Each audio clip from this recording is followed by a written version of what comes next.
Hello, Arkport, and thank you for joining me tonight.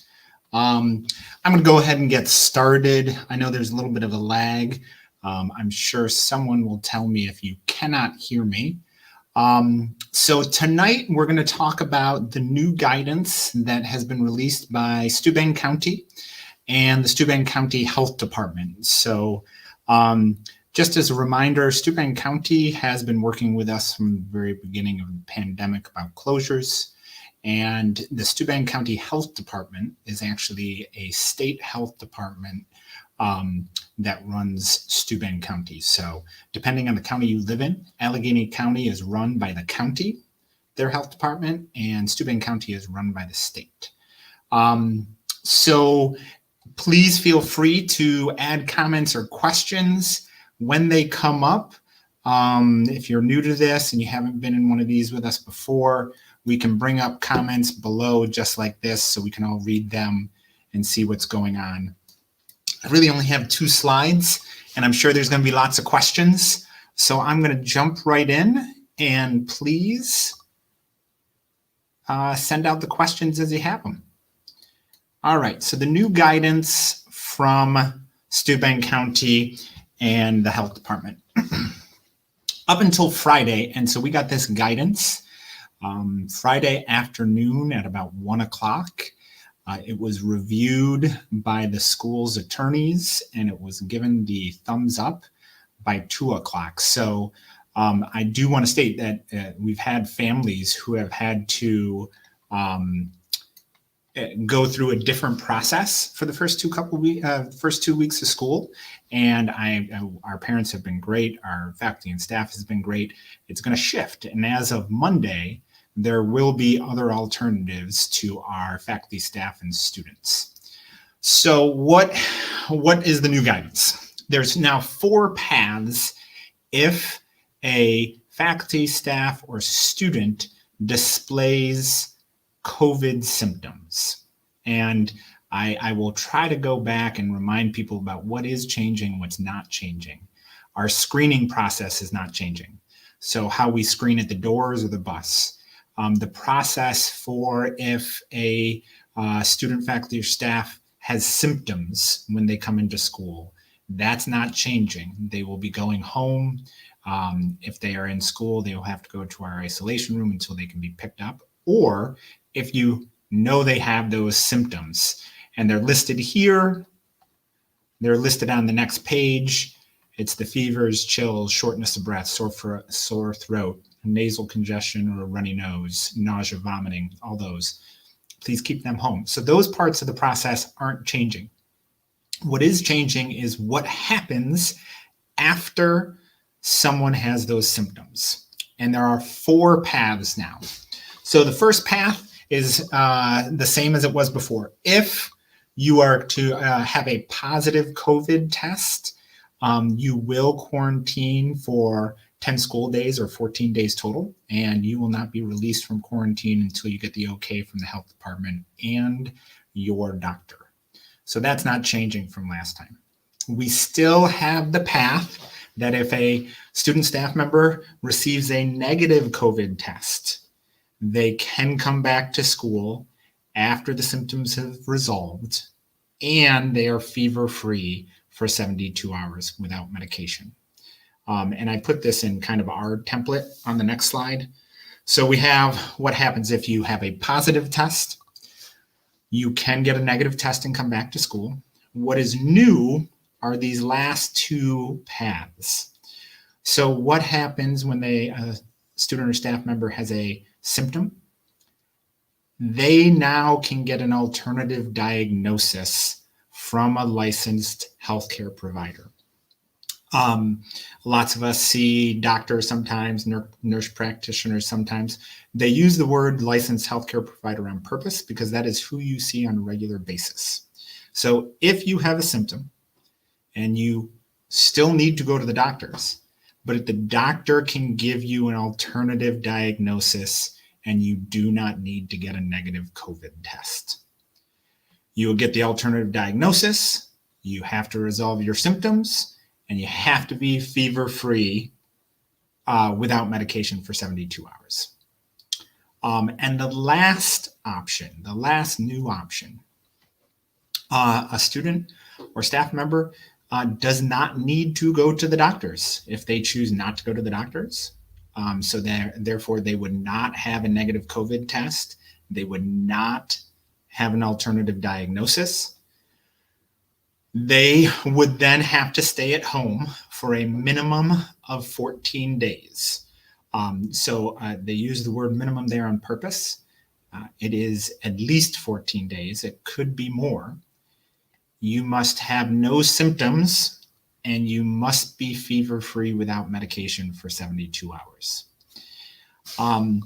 So I'm gonna kind of clarify this before I jump to the next one, but please start typing in any of your questions.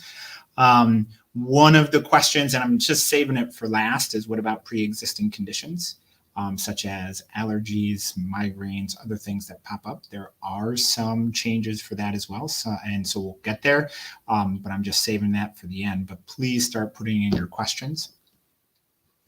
The biggest difference, one of the biggest differences with this 14 days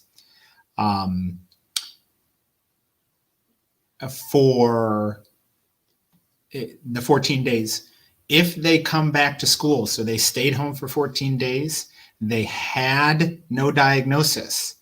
If they show the symptoms again, they will need to go back out. So what is nice about this guidance, and they're offering clarification, is that if you have an alternative diagnosis, you have a runny nose, you have headaches, and there's an alternative diagnosis, you can come back to school even with those symptoms still being exhibited. So that is the leeway they're giving us with the alternative diagnosis of saying, you can come back with those symptoms if the doctor says it's something else. If the student or staff member does not go to the doctors and gets the alternative diagnosis, then they will leave again as soon as those symptoms have been seen.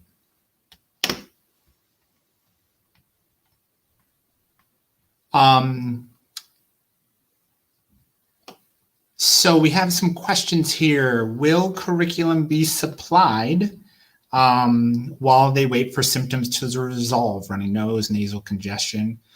Yes, so that would be our traditional model of supplying homework to the student. But so let's be very clear that they won't switch over to remote learning. We have very limited remote learning opportunities right now, and those for our students with medical conditions that do not allow them to come to school. But just like I really look at those, your student has a runny nose, nasal congestion, they go to the doctors. In normal years, we would keep our students out until those symptoms resolve or resolve to a better point. So yes, we will provide homework. But remember, if they have the alternative diagnosis and the symptoms are resolving and you're on the tail end, you will be able to come back to school.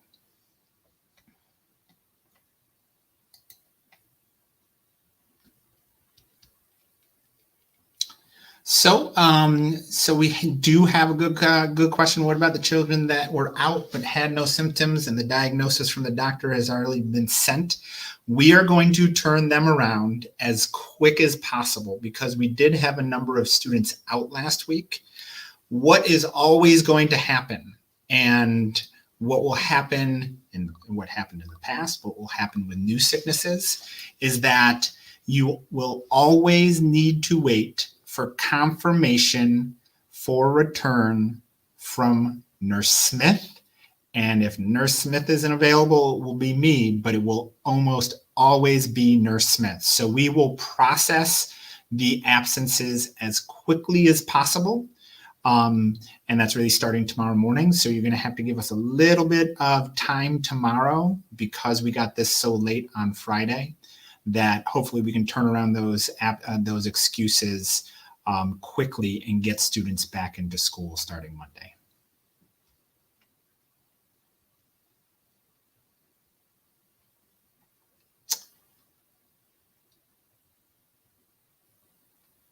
All right, so let's go to the next slide. We got some other questions coming in. just to clarify kind of our process. So we take those four categories, and I just wanted to be very clear about what happens at Arkport. So you have those COVID symptoms. You would then, if you have the symptoms, everybody has to see the doctor. And then you have the negative COVID test, confirmation of negative results, fever-free, release from doctor. And so the release from doctor really is where I want you guys to pay attention with those symptoms. Because if the doctor releases the child back to school, they are saying either symptoms are going to subside in this amount of time or it is okay for them to come back. The big one is the fever-free without meds for 72 hours. So if the doctor releases you back, you will be coming back to school. So that's the negative COVID test. Mrs. Smith will need confirmation of the negative, fever-free, release from doctor, and back to school. Other diagnosis, fever-free, release from doctor, come back to school.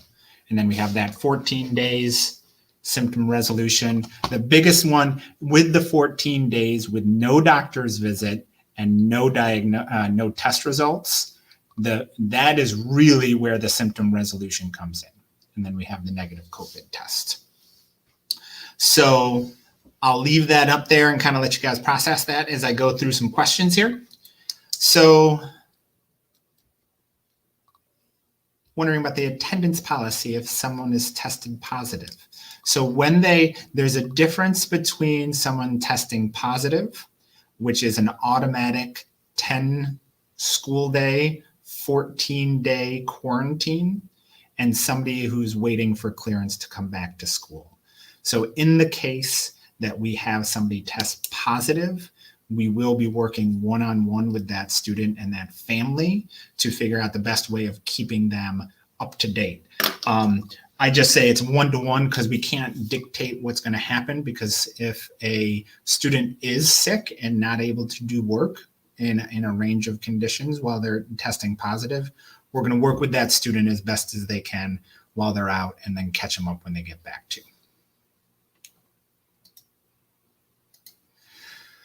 So my child has nasal congestion. We did see a doctor. They said it's our mild cold due to the weather. Is he allowed back to school?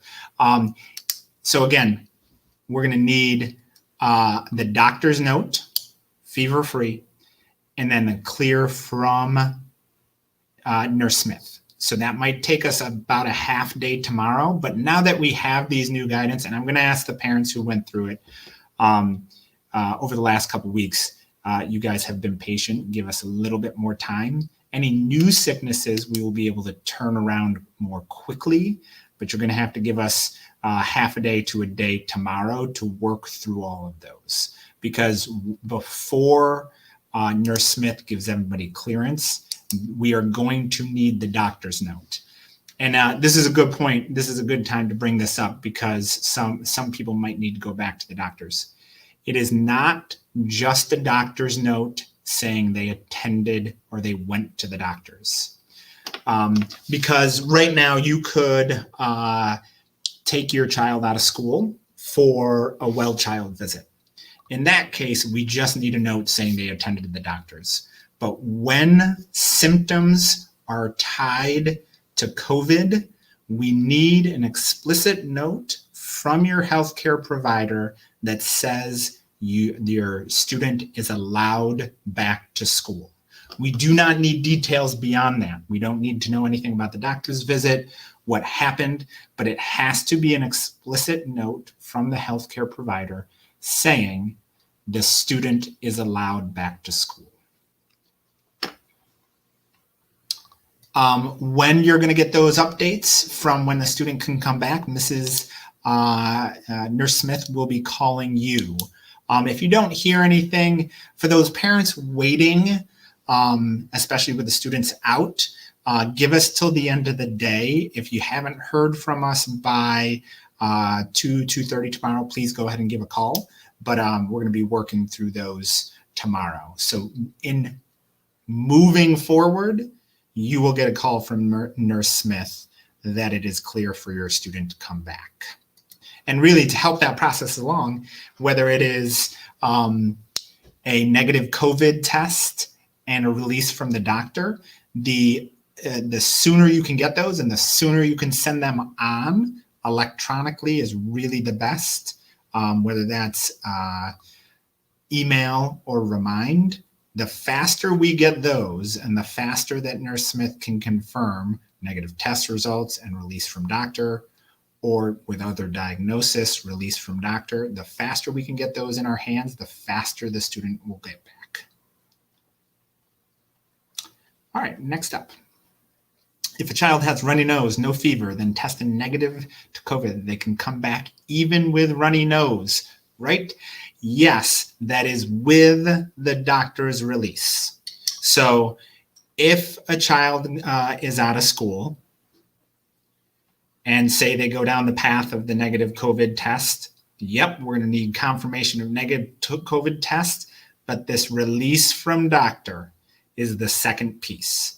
So they could come back with a runny nose if they are released to come back by their doctor. And I put doctor here, I apologize, that's really healthcare provider. So there's always, with a negative COVID test, we're going to need negative COVID test, release from doctor, two pieces. Other diagnosis, release from doctor. When you look, the only one that doesn't have release from doctor is the one that is when faculty or staff or student doesn't go to the doctor. But that's why it's going to be, if the symptoms show themselves again upon return, they're going to automatically be back out.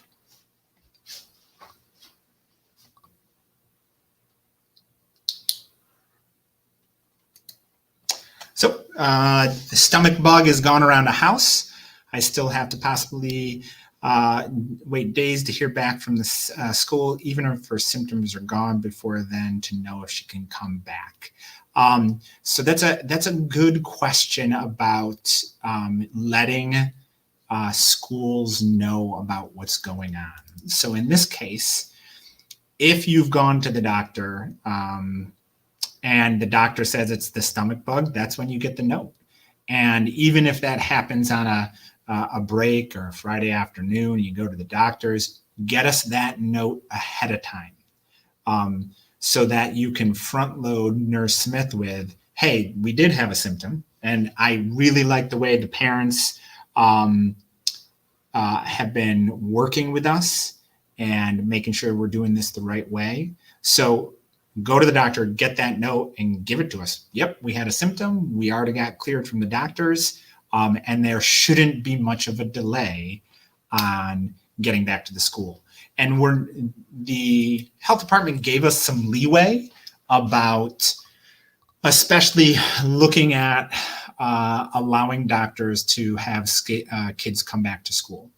And they also allowed us some leeway in district to say, okay, that's the same symptom they left with. The doctor released them, they can come back. But there isn't any leeway with when they see the symptom, you have to go to the doctor and we have to have that confirmation. So there's going to be, it's just retraining all of ourselves to, when we go to the doctor, to ask for that information up front, to front load them of saying, hey, the school might find out my child threw up. Can I have the note right now saying they can go back to school? So it shouldn't be that long of a break. And if you've already gone to the doctors, Mary, then most likely they'll be able to turn around a note for you very quickly. So as we're getting more questions in here, please keep them coming. This is good. Let's talk about pre-existing conditions. So there is allowance for pre-existing conditions. Let's just take the easiest one, allergies. You can have, and this is for faculty, staff, or students, you can have your healthcare provider write the school a note saying that you have, for faculty and staff, you have allergies, which come with runny nose and a cough sometimes. Or they can write it for your student. They have allergies, I'm treating them for it. This is the allergies they have always had. You can give that to us, and we will honor those notes. And I'm just using allergies right now, but it really is for any other pre-existing condition that will show itself as COVID-19 symptoms. Here's the only thing that I have to find out. The health department said, yes, a doctor can write a note saying the student has allergies and they're going to have a runny nose once in a while and they're going to cough. Okay, they can come to school. They will not be removed from school when they show those symptoms. Two things. The health department said that note can't be forever. A note can't be written to cover a student for the next 6 years. And I use 6 years because nobody would write that note. But it also, we don't know the length that the note will cover a student for. We just got this information on Friday. First thing Monday morning, we will be contacting the district's physician and asking for guidance on how long a note should stand for.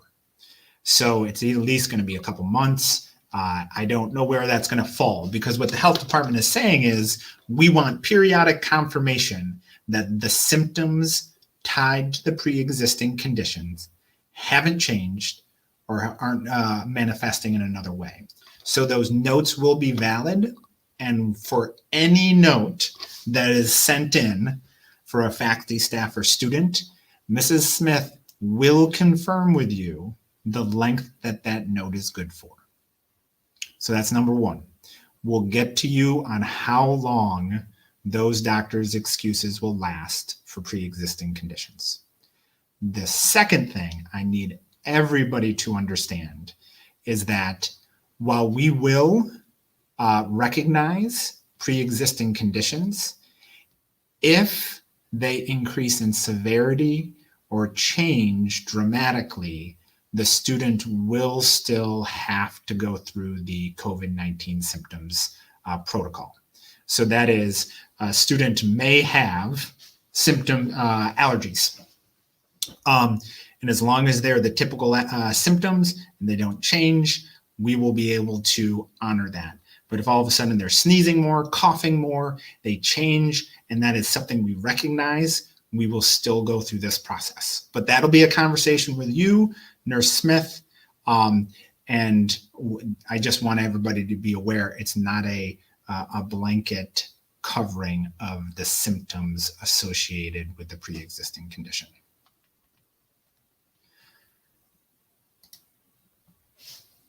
So good question. In the past, we were only allowed a set amount of absences.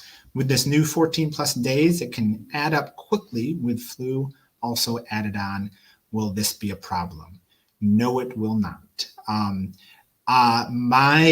My hope is that very few of us take the path of no test, no diagnosis. Most of the time, even if it's not life-threatening, most of us are going to the doctors, whether it's flu season, cold. So hopefully most of us are at least getting that alternative diagnosis from a doctor. I really do like this system where it allows the doctors to not automatically have to give a negative COVID test. That way they can be left, the small supply can be left for those who truly need it. But as long as the student, that's working through the process. So if a student has to be out and they are going to the doctors, they're waiting for that release from the doctor, then we will absolutely take into consideration those as legal absences. And there's a difference between legal and illegal. The illegal absences are what really get a student in trouble, and that's when they have no excuse for being out. If a student does test positive and has to be out for those prolonged period of time, we will absolutely take into account that with attendance. So really, if there is a reason, whether it's the screening or a positive test, those days will not be counting against a student.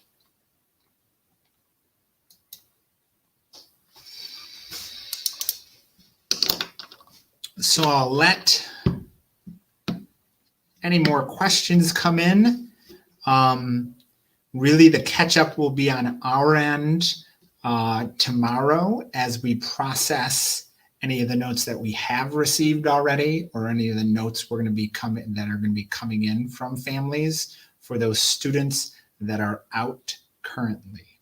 So just remember, it's always in 3 out of the 4 cases, we're going to need that release from the doctor.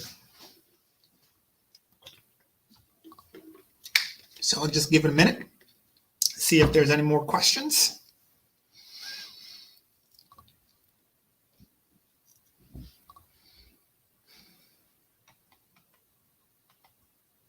There is a clarification we can have here. The DOH guidelines talk about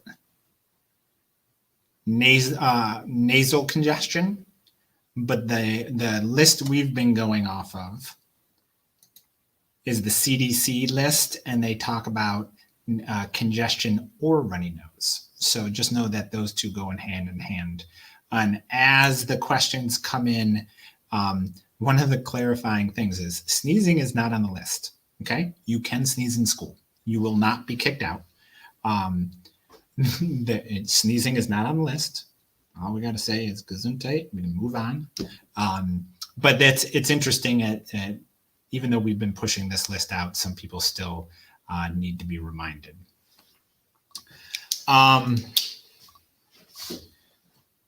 So if a student tests positive, do they need a negative test before returning?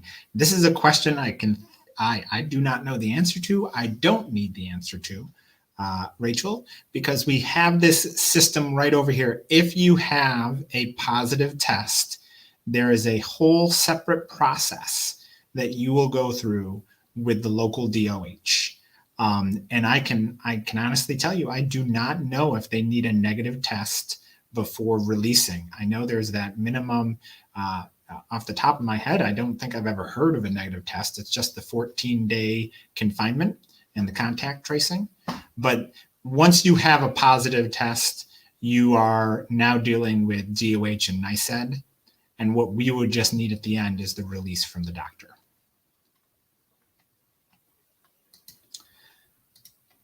Yes, I will be putting up these slides. I just wanted to see if there's any mistakes that anybody found tonight.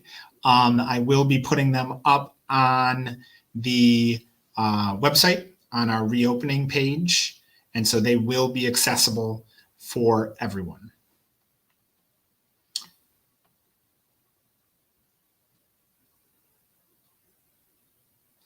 So is the entire staff, including bus drivers, support staff? Yes. So this goes for everyone, faculty, staff, and students. And we have had less faculty and staff out due to this than students, but it still is dealing with our faculty and staff. So this is the guidance for everyone. Was this lesson recorded for review? Yes, it is. It will be on our Facebook page for review, but it'll also be on the YouTube page. So it'll post after we are done. And you can go back and look at it from there. Really with we're looking at, there's 2 different cases here for how 6 students will be able to catch up on lessons and homework. Again, if a student tests positive, that is a different situation and a long-term absence. And we're going to work individually, one-on-one with that student and family to offer what is necessary for them to keep up and not be behind when they come back to school. So that's a whole different situation. The other 2, with a negative COVID test or other diagnosis, those should only be short-term absences where we can get lessons home, we can get homework home, and hopefully we're only looking at a couple days out. So that would be treated like a normal absence. If for some reason a student is not coming back for 14 days, that will be harder for that student to keep up. But again, we will supply homework for that student, and we'll do what we can when they come back and what we need to keep them up to date.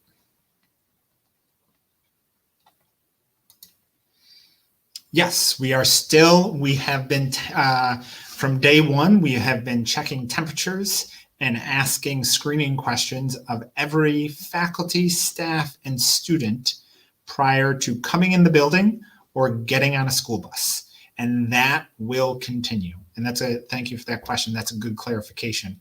Our screening process will not change. So if during the screening process, a student, faculty, or staff member does show one of these symptoms or has a temperature, they will be asked to visit their doctor and go through this process before returning to school. Hopefully, this provides, it does provide multiple pathways to come back to school. And I thank you for your patience. We have been told this guidance was going to come out starting in August, and here we are. Finally, it is. We're going to take a couple of days, especially Monday, to process the students that are currently out. But hopefully the turnaround is shorter. Please know if a student is out, you're going to have to go to the doctors no matter what, and just ask them for that note up front saying, please write me a note when they can go back to school. You send that to us before you're even going to come back to school, and we should be able to tell you that that you're good to go on a certain date. Most of the notes that we've been receiving notes with negative COVID test results, and most of the notes we've seen have actually given a return to date already. So I think our healthcare providers are ready for that. Will live stream synchronous learning be available for long-term absences? The only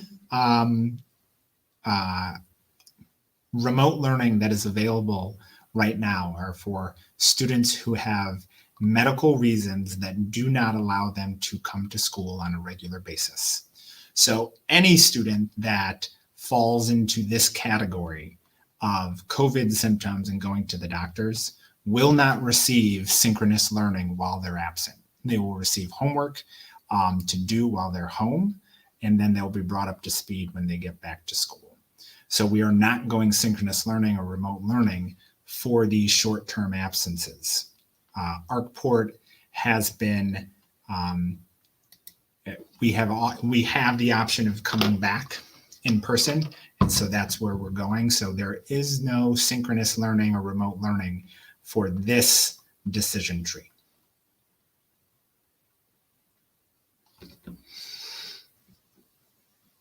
I think the questions are wrapping up. What I will say is, for the people that are still here, I didn't expect to have this meeting, but I'm glad we could with the updates.